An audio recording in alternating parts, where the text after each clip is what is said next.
This new India, under the visionary and dynamic leadership of Prime Minister Narendra Modi, is a confident and resurgent society. Its agenda for our centenary will be achieved through the 5 pledges that we committed to on our Independence Day.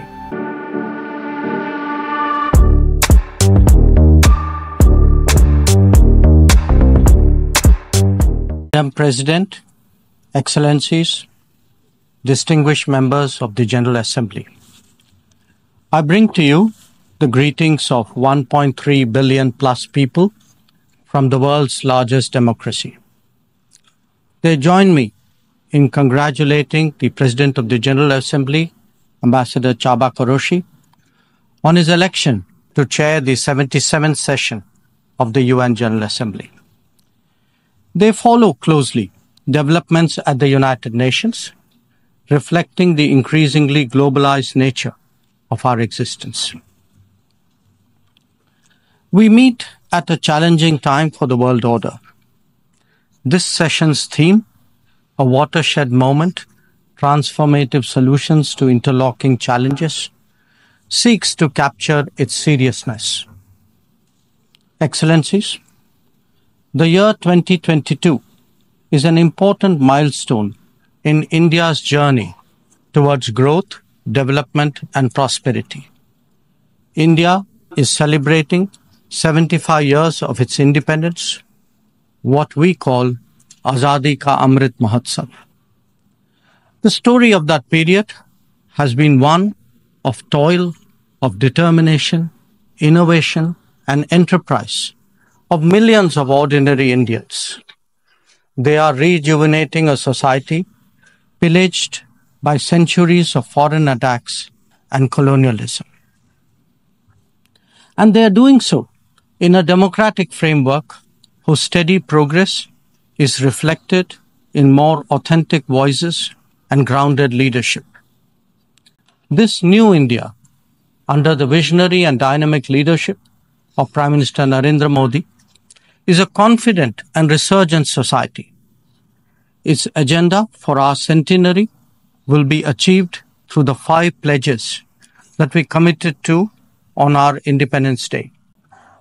1. We are resolved to make India a developed country in the next 25 years. For the world that creates more capacities for global good. 2. We will liberate ourselves from a colonial mindset.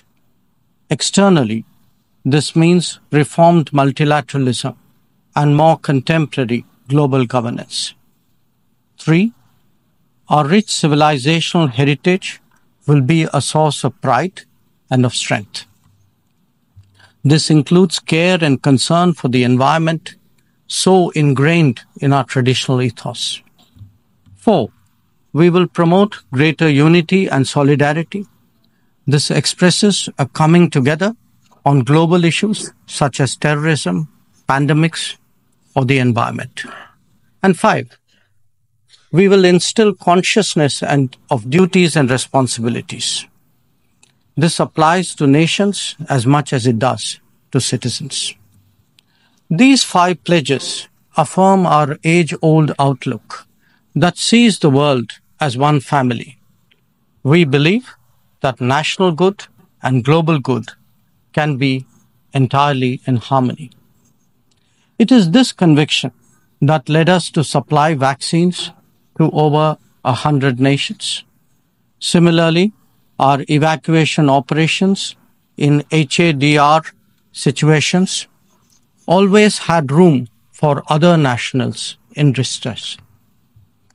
Even as we meet our own development targets, India offers partnerships to our brothers and sisters in Asia, in Africa, and Latin America. And we do so based on their needs and their priorities. Today, the focus is on green growth, better connectivity, digital delivery, and accessible health. Our solidarity is not just in words. You can see them in 700 projects across the world. Madam President, Even while India contributes to global betterment, we recognize the sharp deterioration in the international landscape. The world is already struggling with challenges of post-pandemic economic recovery. The debt situation of the developing is precarious. To this is now added the rising costs and the shrinking availability of fuel, of food, and of fertilizers. These, along with trade disruptions and diversions, are among the many consequences of the Ukraine conflict. The Indo-Pacific, too, witnesses fresh concerns about its stability and its security. And climate events have added an overlay on these mounting anxieties. As we saw in the case of the COVID pandemic, the South will be the most impacted, even if the immediate causes are well beyond. It is imperative that global conversations recognize this deep unfairness. The inequity of vaccine distribution should not be replicated in other domains. Madam President, as the Ukraine conflict continues to rage, we are often asked, whose side are we on? And our answer each time is straight and honest. India is on the side of peace and will remain firmly there. We are on the side that respects the UN Charter and its founding principles. We are on the side that calls for dialogue and diplomacy as the only way out. We are on the side of those struggling to make ends meet, even as they stare at the escalating costs of food, of fuel, and fertilizers. It is therefore in our collective interest to work constructively, both within the United Nations and outside, in finding an early resolution to this conflict. Excellencies, while the global attention has been on Ukraine, India has also had to contend with other challenges, especially in its own neighborhood. Some of them may be aggravated by the COVID pandemic and ongoing conflicts, but they speak too of a deeper malaise. The accumulation of debt in fragile economies is of particular concern. We believe that in such times, the international community must rise above narrow national agendas. India, for its part, is taking exceptional measures in exceptional times. We do so when we send 50,000 metric tons of wheat and multiple tranches of medicines and vaccines to Afghanistan. When we extend credits of $3.8 billion to Sri Lanka for fuel, essential commodities, and trade settlement. When we supply 10,000 metric tons of food aid and vaccine shipments to Myanmar. When we fill the gap in humanitarian needs left unaddressed by political complexity.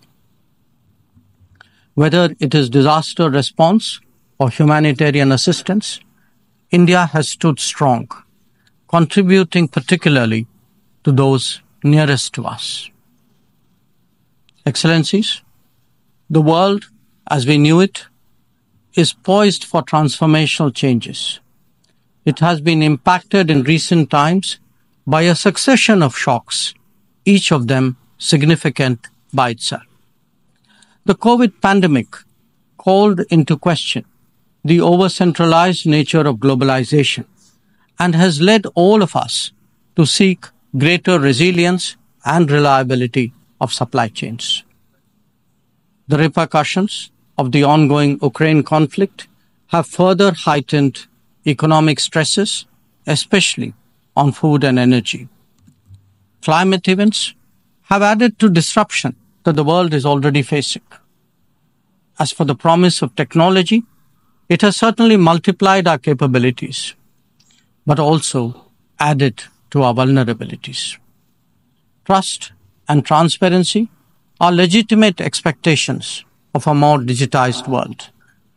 The quest to create a better global order would necessarily have to address all these issues. Among them, Some are clearly more existential in nature and necessitate intense coordination by the international community. Climate action and climate justice are particularly noteworthy in this respect. In their pursuit, India has worked with partners on the International Solar Alliance, the One Sun, One World, One Grid initiative, and the Coalition for Disaster Resilient Infrastructure. We stand ready to support any collective and equitable endeavor to protect our environment and to further global wellness. Lifestyle for Environment, or LIFE, as declared by Prime Minister Narendra Modi in Glasgow on the sidelines of COP26, is our homage to Mother Nature. India remains deeply committed to fighting climate change under the UNFCCC and the Paris Agreement. We do so on the principle of common but differentiated responsibilities and respective capabilities in the light of different national circumstances. We have announced our updated nationally determined contributions after COP26. Excellencies, India's steadfast commitment to South-South cooperation is by now well established and well recognized. Our approach is based on principles of mutual respect and national ownership, with a commitment to sustainable development for all. As we begin the G20 presidency this December, we are sensitive to the challenges faced by developing countries. India will work with other G20 members to address serious issues of debt, of economic growth, food and energy security, and particularly of environment. The reform of governance of multilateral financial institutions will continue to be one of our core priorities. Madam President, India would be completing its tenure as a member of the Security Council this year. In our term, we have acted as a bridge on some serious but divisive issues confronting the Council. We have also focused on concerns such as maritime security, peacekeeping, and counter-terrorism. Our contributions range from providing technology with a human touch to ensuring safety and security of UN peacekeepers. As the chair of the Counter-Terrorism Committee this year, India would be hosting its special meeting in Mumbai and New Delhi. I invite all member states to participate in it. We need to create a global architecture that responds to the new tech tools deployed against open, diverse, and pluralistic societies.